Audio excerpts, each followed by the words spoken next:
Good morning, everybody. Shane here from the Brookings home team, powered by Century 21. And it isn't still not a live version, but we got second best here with recorded video. Danny here from Dakotaland Federal Credit Union has graciously said she would jump in here and help record this for our 8:15 Monday morning mortgage tip.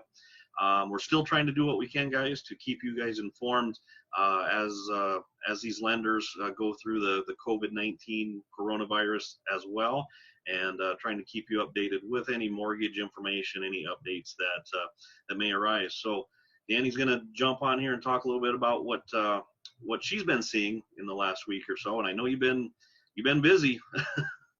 So Danny, thanks for jumping on. What do you have for us today? Well, we have been very busy with rates are still very low.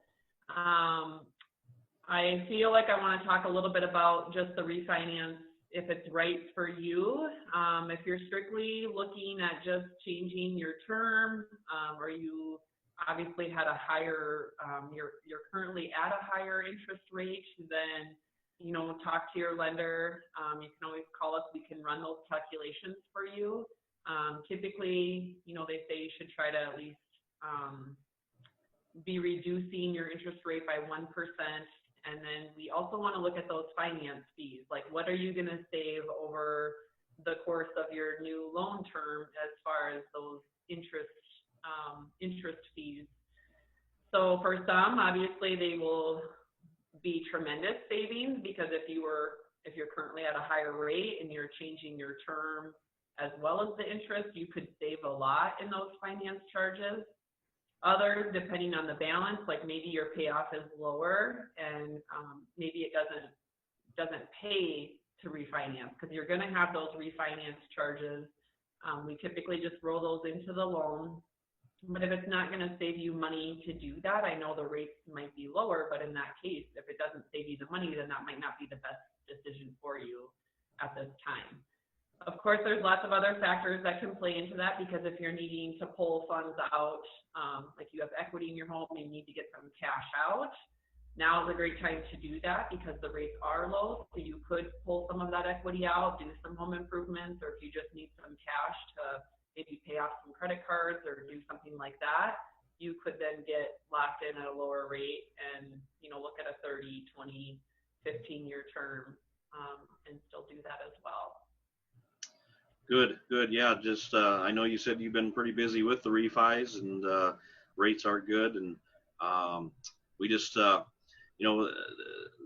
this was kind of we were talking a little bit offline here, that we just want to get in that same position that people were in 2008, but I think we're in a little better position. A lot of people are in a better position than they were in 2008, so we don't see that happen again, but a great option to, like you said, you're stuck in your house. You got those honey-do lists to get done. Great time to get that going and pull some of that money out of your equity to get started on it. So anything else before we jump off here? I think that's pretty much sums it up. I would just say, bear with us. I mean, we've been swamped. The title companies have been swamped. So if you are doing a refinance, project, and you're going to look at doing that application process, just have a little patience. It might take a little bit longer than normal, but we will definitely get you there. Perfect. All right. Well, as usual, I'll have all of her information on the top, on the bottom, on the sides, wherever your device allows you to see that. So feel free to reach out to Danny in the Dakotaland group there for any of your mortgage questions. And we'll be back next week again, I hope, with a new mortgage tip, guys. So till then, stay safe and stay warm. I guess it's supposed to be nice. So have a great day, everybody. We'll talk to you later. Bye.